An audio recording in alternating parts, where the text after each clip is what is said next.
Hello student, YouTube के हमारे इस चैनल में आप सभी लोगों का स्वागत है। और आज के इस वीडियो लेक्चर में हम लोग पढ़ने वाले हैं समय त्वरण ग्राफ या त्वरण समय ग्राफ, एटी ग्राफ। तो हम लोग एटी ग्राफ पे सिंपल चीज़ें पढ़ेंगे, थोड़ा सा इसके बारे में जानकारी लेंगे कि एटी ग्राफ से देख करके हम कैसे बता सकते हैं कि त्वरण एक समान रूप से बढ़ रहा धनात्मक है, एक समान रूप से घट रहा है ऋणात्मक है, नियत है। ठीक है ना। तो उसके पहले हम लोग जानते हैं कि एटी ग्राफ, अभी हमने एसटी ग्राफ पढ़ा था, स्थिति समय ग्राफ, तो उसका जो स्लोप होता था वो वेग देता था। बीटी ग्राफ पढ़ा था, उसका स्लोप हमें त्वरण मिलता था। उसी तरह से इसमें एक चीज़ मिलेगी, जो चीज़ अभी भी कहने का मतलब है कि अगर हम एटी ग्राफ का एक स्लोप की बात करें, अगर ये थीटा है स्लोप, जिसको हम लोग ढाल बोलते हैं हिंदी में, जो delta A upon delta T है, तो ये चीज़ हमको जर्क देता है। क्या देता है? जर्क, जिसको हम लोग झटका बोलते हैं। ठीक है ना। जो कि चीज़ें किताबों में नहीं मिलेगी ना, किसी सिलेबस में अभी तक है। ये नीट और आईआईटी लेवल में इस तरह का सवाल नहीं पूछा गया है। ठीक है ना। तो इसको ये डिफाइन है, इसको जर्क बोला जाता है, जिसकी यूनिट जो होती है मीटर सेकेंड क्यूब होती है। ठीक। हाँ, एक चीज़ इसमें महत्वपूर्ण है कि इस जो एटी ग्राफ और टाइम अक्ष के बीच की जो एरिया होती है, एरिया है ना, एरिया मतलब क्षेत्रफल, ये देता है चेंज इन वेलोसिटी, यानी कि वेग में परिवर्तन। क्या है? वेग में परिवर्तन।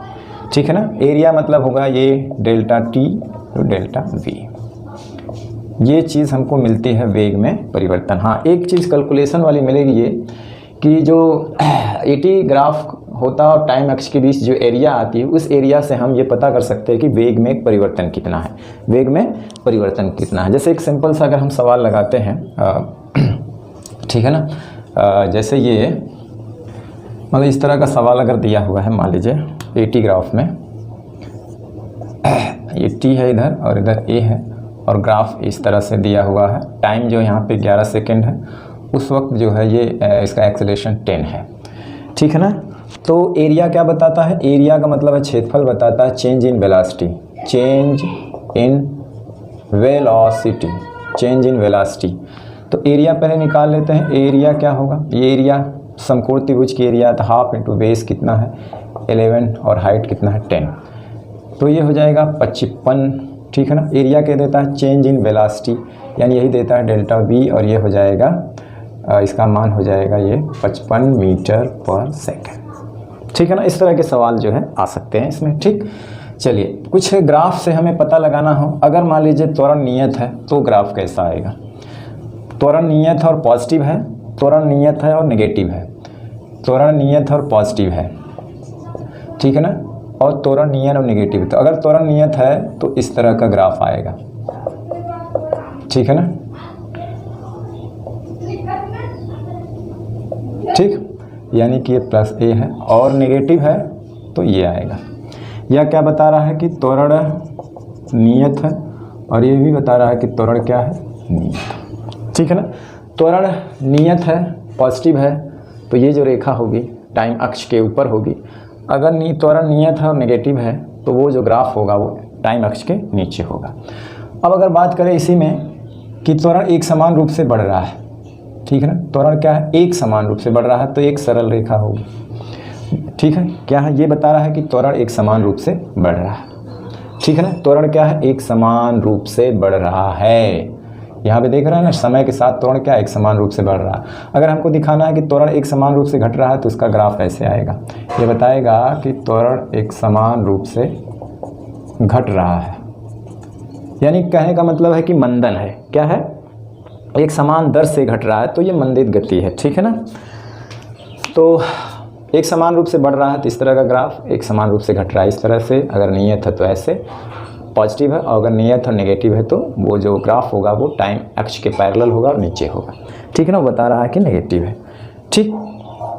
और हम इसके एरिया से जो है हम चेंज इन वेलोसिटी यानी वेग में परिवर्तन निकालेंगे, और इसका जो ढाल होता है एक चीज़ देता है जिसको हम लोग जर्क बोलते हैं, हिंदी में उसी चीज़ को झटका बोलते हैं। झटका यानी जर्क, जंप, जिसकी यूनिट जो होती है मीटर सेकेंड क्यूब होती है, जो कि कहीं ज़्यादा ये चीज़ें पूछे जाने वाली नहीं है, लेकिन ये डिफाइन है। ठीक है ना।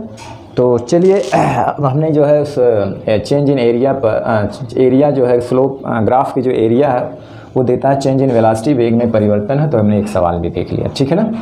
चलिए, और अभी इससे रिलेटेड जो है हम लोग जो ग्राफ पढ़े हैं, ST graph, BT graph, eighty graph है, तो इससे रिलेटेड कुछ सवाल भी हम लोग अभी इस वीडियो लेक्चर में लगाएंगे, ठीक है ना। चलिए हम लोग पढ़ते हैं एसटी, बीटी तथा एटी ग्राफ का तुलनात्मक अध्ययन, ठीक है ना। क्या तुलनात्मक अध्ययन। तो चलिए तीनों का ग्राफ एक समान गति के लिए कैसा होगा। एक समान गति, देखिए एक समान गति का मतलब होता है कि जिसमें एक्सेलरेशन जीरो। एक समान गति का मतलब क्या होगा, एक्सेलरेशन जीरो, यानी कि वेग का मान नियत होगा। तो एक समान गति के तीनों का ग्राफ अगर कैसा होगा, एक समान गति हो, ठीक है ना। एक समान गति का मतलब क्या हुआ कि कोई भी चीज़ एक समान वेग से जा रहा है, ठीक है ना। तो ग्राफ क्या होगा तीनों। चलिए हम एसटी में खींचते हैं। देखिए एसटी में खींचेंगे यानी कि नियत वेग। तो वेग अगर नियत होगा तो त्वरण क्या होगा, जीरो। तो नियत वेग से जाएगी तभी तो एक समान गति कहलाएगी। बीटी में अगर हम खींचें, बीटी में तो यहाँ एक्सेलरेशन को जीरो करना है, तो ये इसका मतलब वेग नियत होना चाहिए तभी तो एक समान गति। एक समान गति का मतलब है कि वेग में कोई परिवर्तन न हो रहा हो समय के साथ, यानी एक्सेलरेशन जीरो है। तो ये क्या बता रहा है, नियत वेग। नियत वेग मतलब एक्सेलरेशन जीरो। उसी तरह से अगर हमें टी और एक्सेलरेशन में खींचना है तो यहाँ पे एक्सेलरेशन जीरो होगा, नहीं कोई त्वरण, कोई रेखा उखा इधर उधर नहीं खींची जाएगी इसमें, क्योंकि एक्सेलरेशन है ही नहीं, तो ए टी के बीच कोई ग्राफ ही नहीं होगा, ठीक है ना। तो ये एक समान गति के लिए तीनों में तुलनात्मक ग्राफ इस तरह का होगा, ठीक। अब उसी तरह से हम त्वरित गति के लिए पढ़ लें। त्वरित गति जो एक समान असमान गति के लिए, असमान गति के लिए त्वरण जो है वो जीरो ना हो, असमान गति। दूसरा क्या है, असमान गति, यानी कि इसको कहते हैं त्वरित गति। त्वरित गति मतलब जिसमें त्वरण उत्पन्न हो रहा है, नॉट इक्वल टू जीरो। तो देखिए इसमें क्या है, हम देखिए टी और एस के बीच खींचते हैं तो देखिए त्वरण उत्पन्न होगा कब, जब वेग नियत ना हो। तो वेग नियत ना हो यानी कि एस टी के ग्राफ में वेग इस तरह का ग्राफ होगा तो यहाँ वेग नियत नहीं होगा। वेग समय के साथ यानी कि बढ़ रहा है, नियत नहीं है ना। तो जब वेग में परिवर्तन होगा तो त्वरण जीरो नहीं होगा, तो यह त्वरित गति हो गया। उसी तरह से इसमें भी क्या है, वीटी में अगर खींचा जाए तो वीटी में इस तरह का अगर ग्राफ होता है तो ये क्या बता रहा है, वेग यहाँ पे नियत है लेकिन गति त्वरित हो रही है, त्वरण यहाँ नियत है लेकिन गति क्या है, त्वरित हो रही है, ठीक है ना। त्वरण उत्पन्न हो रहा है यहाँ पे, नियत त्वरण है लेकिन समय के साथ वेग का मान एक समान रूप से बढ़ रहा है, तो जो त्वरण उत्पन्न होगा नियत होगा। यहाँ पे क्या है, समान समय में विस्थापन असमान हो रहा है, तो इसका मतलब ये असमान गति है, यानी कि इसमें वेग जो है वो नियत नहीं है, वेग बदल रहा है। तो जब वेग बदल रहा है तो गति त्वरित हो जाएगी। यहाँ भी वेग समय के साथ बदल रहा है तो त्वरण उत्पन्न होगा, भले वो नियत हो। उसी तरह से इसमें त्वरण में और इसमें ग्राफ खींचेंगे तो कुछ इस तरह का आएगा, नहीं नियत त्वरण, ये क्या है, नियत त्वरण। तो ये तीनों ग्राफ जो है त्वरित गति के लिए, ये वीटी के बीच, ये एसटी के बीच और ये एटी के बीच, ठीक है ना। इसमें भी समय के साथ वेग का मान बढ़ रहा है। इस ग्राफ से देखा जाए तो वेग नियत नहीं है तो त्वरित गति होगी। यहाँ पे भी वेग नियत नहीं है तो त्वरित गति होगी। यहाँ पे नियत त्वरण ऑलरेडी है, यानी कि इस तरह का लाइन अगर एटी ग्राफ के बीच आ रहा है। उसी तरह से अगर हमें देखा जाए मंदित, यानी कहने का मतलब है कि मंदित गति। मंदित गति का मतलब होता है कि त्वरण निगेटिव हो, यानी कि वेग का मान घट रहा हो। मंदित गति का मतलब क्या हुआ हो कि जो त्वरण हो वो क्या हो, नेगेटिव हो।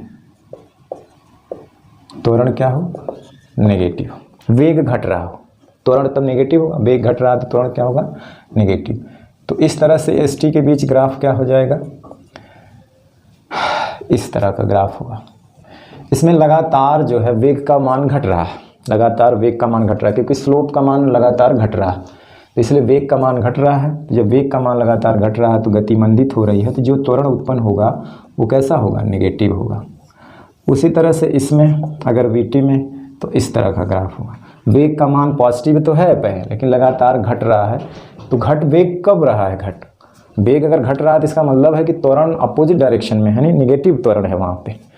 और दूसरी चीज़, भले वो नियत है त्वरण, ठीक है ना, वो उससे मतलब नहीं है, गति त्वरित होनी चाहिए। तो वहाँ पे वेग बढ़ रहा था तो गति त्वरित हो रही थी, यहाँ पे वेग घट रहा है तो गति मंदित हो रही है, लेकिन त्वरण है। तो इसके लिए त्वरण क्या होना चाहिए, नेगेटिव होना चाहिए। तो इसके लिए इस तरह का ग्राफ होगा, ठीक है ना, इस तरह का। देखिए यहाँ पे त्वरण तो है एक समान रूप, नियत है, लेकिन क्या है, नेगेटिव है। नियत है मतलब क्या है, नेगेटिव है, ठीक है ना। यानी कहने का मतलब है नेगेटिव, जैसे कोई चीज़ जो है ऊपर हमें फेंकी जाती है तो उसका लगातार वेट घटता जाता है, इसका मतलब एक्सेलरेशन डाउनवर्ड डायरेक्शन में है। और एक्सेलरेशन क्या, कुछ सीमित ऊंचाई तक नियत होता है, जैसे ग्रेविटेशनल एक्सेलरेशन जो होता है ना, गुरुत्वीय त्वरण, वो नियत होता है। तो वो क्या है, नियत होता है। उसी तरह से यहाँ पर भी वेग जो है पॉजिटिव है, घट रहा है ना, ऊपर जा रही है, तब तक घटेगा जब तक उसका मैक्सिमम वो जीरो ना हो जाए। तो एक्सेलरेशन यहाँ पे क्या आएगा, एक्सेलरेशन की दिशा, इसका मतलब है कि नेगेटिव है, कि डायरेक्शन क्या, नेगेटिव, तभी तो वेलोसिटी घट रही है। और यहाँ पर भी लगातार जो है स्लोप घट रहा है। स्लोप घटने का मतलब है कि वेग का मान लगातार घट रहा है। वेग घट रहा है तो इसका मतलब ये निश्चित रूप से नेगेटिव है। वेग घटना मतलब त्वरण नेगेटिव, ठीक है ना। तो ये जो है तुलनात्मक अध्ययन था, एक समान गति, त्वरित गति और मंदित गति का, तीनों में। चलिए, तो आपके साइन बोर्ड पे सामने 3 सवाल हैं। ये तीनों सवाल जो है बहुत ही इंपॉर्टेंट सवाल हैं, जो कि कंपटीशन में पूछे गए हैं, ठीक है ना। देखिए पहला सवाल ये कह रहा है कि अधिकतम ताक्षणिक वेग किस बिंदु पर होगा। एसटी ग्राफ में अधिकतम ताक्षणिक वेग किस बिंदु पर होगा। तो देखिए एसटी ग्राफ का जो ढाल होता है वो वेलोसिटी को बताता है, और ताक्षणिक वेग जो होता है वो मिलता है कि उस ग्राफ के ऊपर खींची गई किसी बिंदु पर अगर हमें ताक्षणिक वेग चाहिए, वो किसी पॉइंट का होता है। ताक्षणिक वेग जो होता है किसी पॉइंट का होता है, किसी टाइम पर होता है, फिक्स्ड एक निश्चित टाइम पर होता है, और टाइम स्मॉल होना चाहिए किसी क्षण विशेष पर। तो वो उस पर जो है खींची गई स्पर्श रेखा, यानी ग्राफ के उस पॉइंट पर खींची गई स्पर्श रेखा का ढाल देखते हैं। अगर ज़्यादा है तो वेलोसिटी ज़्यादा होगी, अगर ढाल कम है तो वेलोसिटी कम। लेकिन अधिकतम वेग चाहिए, तो इसका मतलब है कि उस पॉइंट पर 4 पॉइंट है ना, इन चारों पे क्या करेंगे, स्पर्श रेखा खींच के देखेंगे कि किस पे ढाल ज़्यादा है, ठीक है ना, तो वहाँ पे ताक्षणिक वेग ज़्यादा होगा। एक औसत वेग होता है जो स्पर्श रेखा से नहीं मिलता है, बल्कि वो उस ग्राफ पे 2 पॉइंट लेते हैं, उन पॉइंट के बीच का बड़े टाइम इंटरवल पर जो है वो उसका वेग में या विस्थापन में परिवर्तन होगा। अगर औसत वेग लिखा जाएगा तो बड़े टाइम इंटरवल में वेग में कितना परिवर्तन हो रहा है, तो वहाँ टाइम इंटरवल ज़्यादा होता है, तो इसलिए वहाँ स्पर्श रेखा नहीं, 2 पॉइंट लेते हैं ग्राफ के ऊपर। लेकिन यहाँ पे ये पॉइंट मतलब किसी क्षण पे, जैसे इस क्षण पे, इस क्षण पे, इस क्षण पे, इस क्षण पे, तो उसके लिए स्पर्श रेखा उस पॉइंट पर खींचते हैं और देखते हैं वो कितना ढाल बना रही है, एक्स के साथ कितना कोण बना। देखिए तो यहाँ पर अगर हम खींचेंगे स्पर्श रेखा तो इसका ढाल देखिए ये आएगा, यहाँ पे खींचेंगे बी पे तो ये आएगा। अब देखिए सी पर अगर हम खींचेंगे, सी पर तो ये आएगा, और डी पर खींचेंगे तो कहीं इधर आएगा, तो ये देखिए छोटा हुआ। तो कहने का मतलब है कि ये पॉइंट सी पर ये थीटा बहुत ग्रेटर है, यानी ज़्यादा है। यहाँ पे देखिए यहाँ के पीछे थीटा क्या है, ज़्यादा, किस पॉइंट पर, सी पे। तो इस पॉइंट पर वेग का मान अधिकतम होगा, ताक्षणिक वेग का मान अधिकतम होगा, ठीक है ना। दूसरा है किस बिंदु पर ताक्षणिक वेग नेगेटिव होगा। नेगेटिव वेग का मतलब अगर उसका ढाल नेगेटिव है तो नेगेटिव होगा। अब देखिए यहाँ पर इस पॉइंट पर है तो स्पर्श रेखा ऐसे खींचेंगे तो ढाल, यहाँ पे थीटा स्मॉलर देन 90 है तो ढाल नेगेटिव नहीं पॉजिटिव होगा। अगर थीटा की वैल्यू 0 से बड़ा है, और 0 हो या 0 से बड़ा, 90 से छोटा होगा, तो जो ढाल होता है वो क्या होता है, जो ढाल होता है वो नेगेटिव होता, और थीटा अगर 90 से कम है तो ढाल पॉजिटिव होगा, तो वेग भी पॉजिटिव होगा। उसी तरह से देखिए अगर हम डी पर खींचें, डी, तो यहाँ पे स्पर्श रेखा खींचेंगे, है ना, ये डी है, तो इस पे स्पर्श रेखा खींचेंगे तो ये ढाल, यहाँ भी थीटा 90 से कम है। एफ पे खींचेंगे तो यहाँ भी थीटा 90 से कम। ये वाली पॉइंट जो इस तरह से गई है, यानी कि इस पे अगर स्पर्श रेखा खींचेंगे तो ये यहाँ भी थीटा ग्रेटर देन 90 डिग्री हो गया। तो इसका मतलब है कि अब ढाल इस पॉइंट पर नेगेटिव होगा, तो यहाँ पे ताक्षणिक वेग नेगेटिव होगा, यहाँ पे ई पर बी की वैल्यू नेगेटिव होगी, ठीक है ना।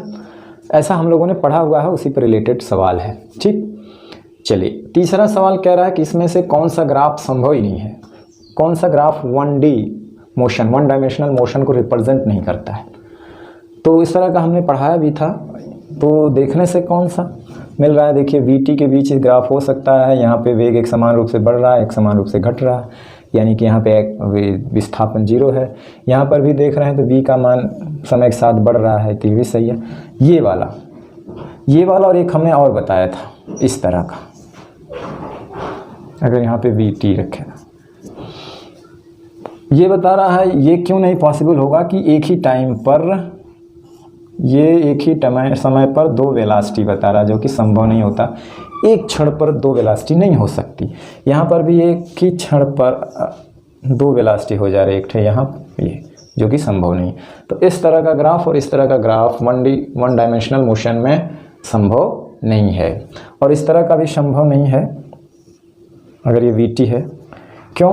क्योंकि यहाँ थीटा हो जाता है 90 डिग्री, और tan 90 का मतलब होता है इनफाइनाइट। तो यहाँ से वेलासिटी या जो इससे एक्सेलरेशन आएगा वो क्या हो जाएगा, इनफाइनाइट, जो कि होता नहीं। तो ये इसमें संभव नहीं है, ठीक है ना। तो इस तरह से आप जो है सवाल को, अगर कॉन्सेप्ट क्लियर रहेगा ढंग से, तो आप सवाल को आसानी से लगा सकते हैं, ठीक है। चलिए तो अगला एक सवाल लगाते हैं। सवाल में 4 ऑप्शन दिए हुए हैं, ठीक है ना। सवाल में क्या है, 4 ऑप्शन दिए हुए हैं, ठीक। सवाल में 4 ऑप्शन ये दिया और कह रहा है कि एक वस्तु, सवाल ये है कि एक वस्तु ऊर्ध्वाधर ऊपर की ओर फेंकी जाती है, ठीक है ना। तो इनमें से कौन सा ग्राफ वेलोसिटी वर्सेस टाइम को सही प्रदर्शित करता है, ठीक है ना, सही प्रदर्शित करता है। अब देखिए ऊपर की ओर फेंकी जाती है तो हम क्या मान लेते हैं, ऊपर की डायरेक्शन को पॉजिटिव मान लेते हैं। क्या मान लेते हैं, पॉजिटिव। ऊपर की डायरेक्शन को पॉजिटिव मान लेते हैं, ठीक है ना। अब चलिए हम पहले में देखें कि क्या सही है। अब देखिए जब कोई चीज़ ऊपर फेंकी जाती है तो जैसे ऊपर जाती है तो वो गुरुत्वीय त्वरण g के अधीन, यानी गुरुत्वाकर्षण बल के अधीन गति करती है। तो गुरुत्वाकर्षण बल जो होता है वो डाउनवर्ड डायरेक्शन में होता है। तो जब कोई चीज़ ऊपर जाती है तो उसकी वेलोसिटी जो है लगातार क्या होती है, लगातार उसकी वेलोसिटी घट रही होती है, ठीक है। यहाँ से उसकी वेलोसिटी पॉजिटिव है, फेंकी जा रही है, लगातार उसकी वेलोसिटी एक समान रूप से घट रही है, मैक्सिमम हाइट तक जाके 0 हो जाती है, ठीक है। क्योंकि ऊपर जाती है g की वैल्यू जो है नीचे की डाउनवर्ड डायरेक्शन में, यानी कि जब वेलोसिटी का मान घट रहा है तो नीचे वाली डायरेक्शन को नेगेटिव लेंगे, ऊपर वाली को हमने पॉजिटिव मान लिया है। तो एक्सेलरेशन क्या नेगेटिव, यहाँ है भी नेगेटिव। अब देखिए जब वेलोसिटी उसकी 0 होगी मैक्सिमम हाइट तक, तो वो अपना रास्ता चेंज कर देगी, यानी कि वो नीचे आएगी, और जब नीचे आएगी तो v इंक्रीज़ होगा, उसका v क्या करेगा, इंक्रीज़ होगा, और v क्या होगा, नेगेटिव होगा। क्योंकि डायरेक्शन हमने ऊपर वाली को पॉजिटिव माना है, तो ऊपर वाली डायरेक्शन को हमने पॉजिटिव माना है। मैक्सिमम हाइट तक जा करके वेलोसिटी 0 हो गई, ठीक। फिर वो रास्ता बदल जाएगी तो v इंक्रीज़ करेगा और v जो है नेगेटिव होगा। लेकिन यहाँ पर देखिए, यहाँ पे क्या हो रहा है इस वाले ग्राफ में, यहाँ पे देखिए समय घट रहा है। यहाँ वेलोसिटी नेगेटिव डायरेक्शन में बढ़ रही है, इंक्रीज़ कर रही है नेगेटिव डायरेक्शन में, लेकिन घटते हुए समय में, समय कभी घटता नहीं है, समय का वो है प्रवृत्ति होती है हमेशा बढ़ने की, समय की प्रवृत्ति हमेशा बढ़ने की होती है, घटने की नहीं होती। अब देखिए यहाँ पे टाइम घट रहा है और वो बढ़ रहा है, तो ये पॉसिबल नहीं है, ठीक है ना। यहाँ पे समय को घटता हुआ दिखाई दे रहा है, यहाँ को समय घटता हुआ दिखाई दे रहा है, ठीक। अब देखिए v में आइए, v में देखिए ये इस वेलोसिटी से फेंका गया है और इसका ऊपर जब जाती है, ऊपर की पॉजिटिव है, ये लगातार वेग उसका घटता जाएगा, यहाँ पे इसका 0 हो जाएगा, ठीक है। अब उसकी डायरेक्शन चेंज हो जाएगी, अब वेलोसिटी इंक्रीज़ करेगी नेगेटिव डायरेक्शन। अब देखिए वेलोसिटी यहाँ इंक्रीज़ कर रही है लगातार, समय के साथ बढ़ रहा है, समय बढ़ रहा है और इसकी डायरेक्शन नीचे है, यानी कि नेगेटिव, तो ये सही है। अब देखिए ये दोनों क्यों सही नहीं है। अब यहाँ पे देखिए यहाँ से यहाँ तक तो बात सही है कि मैक्सिमम हाइट तक वेलोसिटी जाके 0 हो जाएगी, तो वेलोसिटी 0 हो जाएगी। तो अब जो है वेलोसिटी की डायरेक्शन बदल रही है, यहाँ पे बताया ना ऊर्ध्वाधर ऊपर की ओर फेंका गया, अब इंक्रीज़ करेगी, इंक्रीज़ तो कर रही है लेकिन नेगेटिव डायरेक्शन में करना चाहिए, यहाँ पे कर रहा है v क्या कर रहा है, पॉजिटिव डायरेक्शन में, तो इसलिए ये नहीं होगा और ये भी नहीं होगा। इसमें क्या है, यहाँ पे क्या बता रहा है कि शुरू में वेलोसिटी 0 है, धीरे धीरे बढ़ रही है, जबकि वेलोसिटी ऊपर जाते वक्त घट रही है। वेलोसिटी ऊपर जाते वक्त क्या है, घट रही है, जबकि यहाँ पे क्या दिखा रहा है, ऊपर जाते हुए वेलोसिटी बढ़ता हुआ दिखा रहा है, इसलिए ये नहीं, ये सही होगा, ठीक है। चलिए एक सवाल और देख लेते हैं, ठीक है ना। कह रहा है कि एक कण जो है मूल बिंदु से चलना प्रारंभ करता है, एक कण जो है वो मूल बिंदु से चलना प्रारंभ करता है, ठीक है ना। तो जब मूल बिंदु से चलना प्रारंभ करता है तो उसकी प्रारंभिक वेलोसिटी क्या होगी, 0 मूल बिंदु से, और एक समान त्वरण से चलता है, यानी ये उसका नियत, ठीक है ना। और पॉजिटिव एक्स डायरेक्शन में गति कर रहा है, एक्स डायरेक्शन में, ठीक है ना। पॉजिटिव क्या है, एक्स डायरेक्शन में वो गति करता है, ठीक। इसमें से कौन सा विकल्प सही है, कौन कौन से सही है, निम्न में से कौन कौन सही है, कौन कौन सही है, ठीक है ना। इसमें से इस बात को जो ऊपर लिखा हुआ मूल बिंदु से प्रारंभ करना और एक समान त्वरण से चलता है, तो ये ग्राफ जो AT, VT और XT के बीच है, वो कौन कौन सा ग्राफ इस बात को सही बताता है, ठीक है ना। तो यहाँ पे देखिए इस ग्राफ में सीधे सीधे दिखाया है कि A नियत है, तो ये बात तो है ना, एक समान त्वरण से चलता है तो ये सही हो सकता है, यानी ये वाला, ठीक। दूसरे में आइए, दूसरे में भी बता रहा है कि समय के साथ B एक समान रूप से बढ़ रहा है, तो जब B एक समान से बढ़ रहा है तो ये क्या है, नियत है, क्योंकि इसका ढाल देख रहे हैं वो नियत है, थीटा क्या है यहाँ पे, नियत है, तो इसलिए tan थीटा भी नियत होगा, और ये इसका ढाल देता है त्वरण, तो ये भी क्या होगा, नियत, ये भी सही दे रहा है, कह रहा है एक समान रूप से चल रहा है। और शुरू में वेलोसिटी जो है यहाँ पे 0 है, शुरू में वेलोसिटी 0। आइए यहाँ पर एक चीज़ देखिए, इसमें कहा है ना कि कण मूल बिंदु से प्रारंभ करता है, कण मूल बिंदु से प्रारंभ करेगा तो उसका जो है विस्थापन 0 होगा।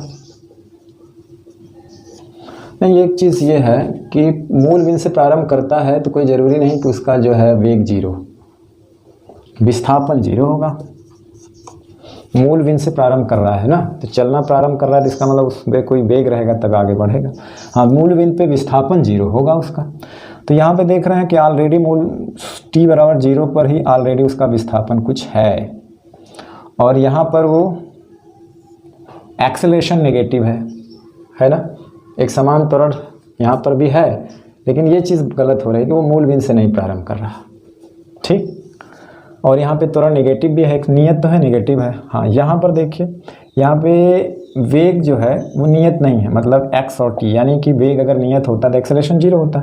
समय के साथ विस्थापन बढ़ रहा है, समय के साथ विस्थापन बढ़ रहा है, अचानक बढ़ रहा है, ऐसा नहीं कि एक समान रूप से बढ़ रहा है, तो यहाँ पे वेग नियत नहीं है, तो इसका मतलब वेग नियत नहीं है और वेग में परिवर्तन हो रहा है तो त्वरण उत्पन्न होगा, यानी ये गति त्वरित है। और इस तरह का ग्राफ जो होता है वो एक्सेलरेशन पॉजिटिव भी देता है और नियत भी देता है, एक्सेलरेशन नियत और पॉजिटिव। तो देखिए, और शुरू में जो है वो मूल बिंदु से चलना प्रारंभ करता है, देखिए यहाँ से चलना प्रारंभ करता है तो इसका विस्थापन शुरू में 0 है। यहाँ पे वेग शुरू में 0 का मतलब है कि वो चलना प्रारंभ करता है तो विस्थापन शुरू में 0 है ना, तो वेलोसिटी 0 शुरू में तो रही होगी कुछ, यहाँ से चलना शुरू करता है तो वेग नियत, अरे वेग बढ़ रहा है एक समान रूप से, लेकिन त्वरण नियत है, क्योंकि यही कहा एक समान त्वरण से चलता है। और यहाँ पर ऑलरेडी दे रखा है कि उसका त्वरण नियत है, तो ये वाला सही नहीं है, बाकी 3 जो है सही है। कौन, A, B और D, तीनों इस कथन को सही साबित करते हैं। ये नहीं साबित करता है क्योंकि मूल बिंदु पर उसका विस्थापन 0 होना चाहिए, जबकि यहाँ पे इसका विस्थापन 0 नहीं है, ठीक है ना। चलिए, तो आज का वीडियो लेक्चर, और भी बहुत सारे सवाल हैं, हम उसका प्रैक्टिस जब ये चैप्टर ख़त्म होगा तो हम जो छूटे हुए सवाल हैं, छूटे हुए कॉन्सेप्ट पे जो न्यूमेरिकल हैं, उसको हम लोग आगे 2 वीडियो 3 वीडियो में लेके आएंगे, ठीक है ना। तो चलिए, आज का वीडियो लेक्चर अब हम समाप्त करते हैं, नेक्स्ट वीडियो लेक्चर में फिर आपसे मिलते हैं, तब तक पढ़ाई करते रहें, पढ़ते रहें। All the very best, thank you very much.